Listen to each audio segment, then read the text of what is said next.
been telling you, you've been listening to us for a while, haven't you? We can tell because you're up to speed. We can feel you coming right along with us. So we're going to make this introduction brief before we turn it over to the madness of your world. So, as you're exploring the variety that surrounds you and you're launching these rockets, there is this expansion that is taking place within you. And the question that we want to ask all day, every day is, are you keeping up with your own expansion? And the answer is yes, if you feel wonderful, not so much if you are not feeling wonderful. You can tell by the way you feel. The way you feel is an indicator of one thing and one thing only. It's an indicator of you keeping up with your own expansion. It's an indicator of whether you are in this moment perceiving whatever it is that you are giving your attention to in the same way that the source within you is perceiving it.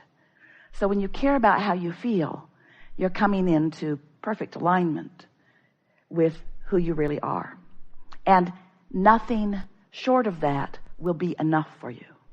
So if you've been listening to us for a while, you've been hearing us talking about law of attraction, and you've been hearing us talking about launching these rockets, and we've been telling you that you've been sending out a vibrational version of what you want, and that the source within you is standing in this vibrational reality. We've given it the name the vortex. In fact, we wrote an entire book about the vortex because we wanted to get your attention upon this vibrational reality that you have created that really is who you are, this vibrational version of you to which you want to achieve vibrational alignment. We so want you to know about that vibrational reality because we also want you to know that anything short of being a vibrational match to that vibrational reality, where source stands, where you have evolved to, anything short of that is a diminishment of your moment and doesn't have to be.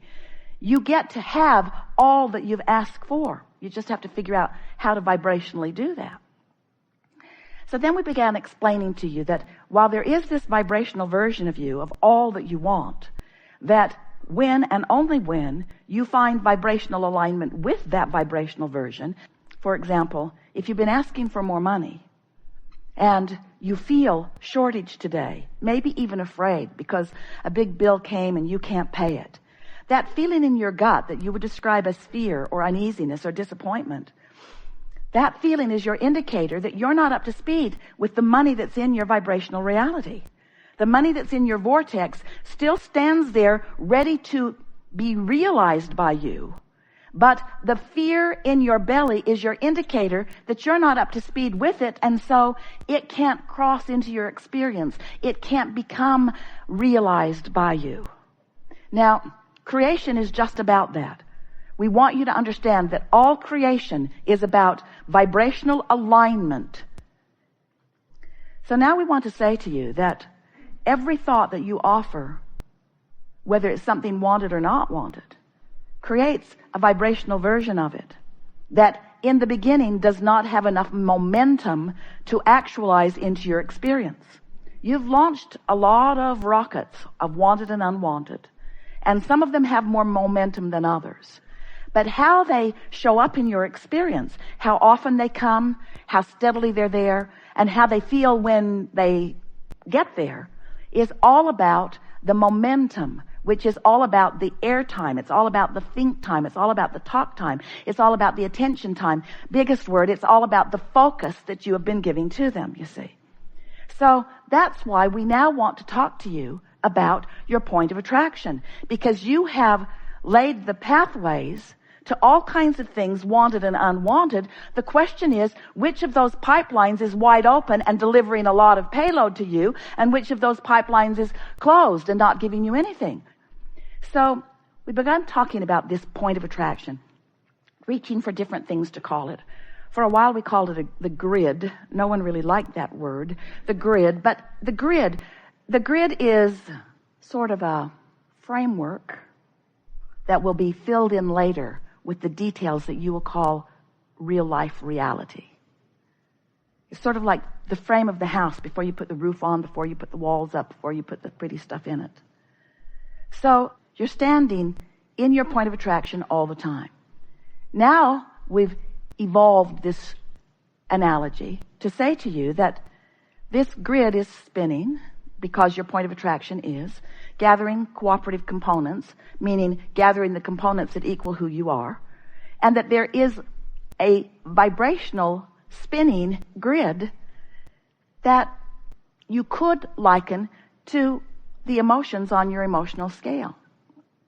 In other words, there's that high-flying grid that feels like love and passion, eagerness.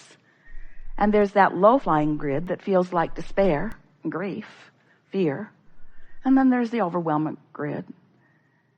It occurred to Esther the other day that it's like the 7 dwarfs. There's happy and grumpy, dysfunctional, passive aggressive. We're up to about 200 dwarfs now. But you know which grid you are. You know where you are. If ornery people seem to be everywhere you go, you just kind of got to admit that you're on the ornery disc. And you're having the ornery meeting with those others who have gathered there. So we're going to be talking here today about what you've got going on. You've got some habits of thought that aren't serving you. You've got some habits of thought that are serving you. You've got some dormant beliefs that don't affect you very often, but every now and again, one of them is activated by something you see or something that you hear, and then it begins to affect you for a little while. And we really want to call your attention to this really important thing, and that is your point of attraction is now. It's right now. It doesn't matter what happened yesterday. It only matters what you're doing vibrationally now.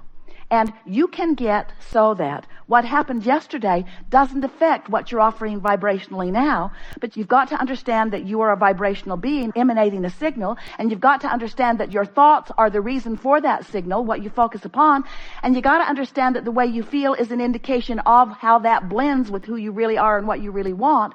But most of all, we want you to leave this gathering knowing for sure that you can manage to have control over what disc you are on. Esther was at the beach the other day, and her little kids are trying to learn how to surf, and they're using boogie boards, and no one knows what they're doing. They just sort of splash around, and occasionally a wave gives them a good ride. And Esther didn't get in the ocean with them. She was just watching from a distance, and they were having fun, and so they had no conversation about how to go about it. And so since then, Esther's been eating lunch at the beach every day and watching the surfers. And so it occurred to her that the ocean is relentless. Are you aware of that? The waves are just coming and coming and coming and coming. It's a momentum. No one calls up and says, I'm here, start the waves. There is a momentum, a pretty predictable momentum. So it really, for the surfers, is about positioning themselves in the wave. So Esther notices that these teenagers that she is watching, they're new to the game too. They're just learning. They're trying to find their placement in the wave. So here comes a wave, and it just sort of washes over them and takes the board right out of their hands. And here comes another one, and it sort of washes over them. And here comes another one, and it just washes over them, and they get nothing from it. And after a little while, they're watching over their shoulder, and they're watching the wave coming. And as they're watching the wave coming, now they're on the board, and they begin paddling with the wave. They begin getting their momentum up to about what they have now calculated through trial and error of what the momentum of this wave is. And if they get their momentum timed precisely just ahead of that wave, then that wave just comes right up and carries them all the way to the shore. A nice, long, really fun ride. And so Esther, she's writing in her journal because she wants to guide the kids when they come back to Del Mar. I figured some things out about this. If you're not moving with the wave when it comes, it will knock you over. Or at least it will not give you a ride. But if you're up to speed with the wave, so you all have set the waves in motion. You set the wave in motion before you ever got here into this physical body. And as you've been sifting through the contrast of your life, you've been setting the wave in motion. You've got a relentless energy wave machine pushing you forward into the completion of anything that you want. But you've got to be up to speed with the wave. You've got to be ready for the wave. You've got to be ready for that wave. And so that's what that inspiration is. In other words, if you've been fussing and worrying, if you've been noticing that things aren't working out well, then you're not catching that wave. So the real question is, what wave are you catching? And the answer to that question is easy for you to answer. Did you catch the wave to prosperity? Is there more money than you have any sensible use for flowing through your experience? Then that's the wave you caught. You practiced it and you got up to speed with it and you were ready for it and you were ready when it came and you rode it. Yes? Or did you catch the wave of not enough money? Because that wave's coming too. You're the one that set those waves in motion. And so you've got to determine what it is that you want. You've got to define what you want, but you've also got to practice your readiness to be in sync with that which you want. And there's just no better way. Esther watched and she learned and she wrote it down and she will say it. But those kids are not going to learn it from her words. They're going to have to get out there in the waves and they will find their relationship with those waves. They will. And you all do too. You get to determine if you've picked a wave that's leading you toward abundance or a wave that's leading you toward lack of it. You get to pick whether you've picked a wave that is leading you toward clarity or a wave that's leading you toward confusion. You get to pick the wave that's leading you toward progressive people that are really fun to co-create with or troublesome people that are criticizing and critical of everything. You get to choose. You get to choose which wave in the stock market industry you ride. Are you riding with the high flyers or are you riding with those who are bottoming out? You get to choose it all, you see. You get to choose. And you can just pick it out of the sky. You get to choose it. So when we say to you, what do you choose? Do you choose a $100,000 increase in your income this year, or do you choose things being about the same? Well, I choose more. Well, if you choose $100,000, do you choose $1 million increase? A man sat in the hot seat last week and said he had just become one of the 1,000th wealthiest people in the world. And in 2008, he was addicted to drugs and had no prosperity at all. And through application of some things he is learning now, his prosperity is really flowing. Do you choose it? Do you want it? Would you like to have it? Is this something that you choose? What do you choose? Do you choose a lot? Do you choose a little? And what we've noticed about you is you choose what you expect to be able to deliver. You're not choosing what you want. You're choosing what you think you are capable under the current situation and based upon the standard that you've been living. You are evaluating what you think you might allow to come to yourself by what you have already allowed. And that is not the rationale that we are wanting you to choose. We want you to choose what you want. And then we want you to find thoughts that line you up with that wave that you've chosen. And it is our promise to you. This time-space reality will deliver to you the ride that you want. A lot of people are afraid to choose. They're afraid to choose because the waves have been beating them up. I chose. It didn't work out well for me. I got beat up. I got out there. I thought I was playing in a really big game. I went over there to Hawaii. It was the pipeline. The biggest wave in the world, and all it did was break my neck. It beat me up. And we say, choose the little waves at first until you show yourself. But there are no limits. Just choose it and line up with it and receive it. That's it. That's it. Nobody is holding you apart from anything but you and your own contradictory thoughts. Helpful? Yes. We thought so. Enough? No. Did you like that? Is that something that you can work with? Can you feel your own wave? Do you understand you produce your wave through your desires? Do you understand that you've already produced it, that life has caused you to produce a relentless wave, and that now your work is just to line up with it? Do you get that? Do you believe that you create your own reality? Do you accept that you are vibrational? And do you understand the part your thoughts play in it? And can you feel what disc this current thought puts you on?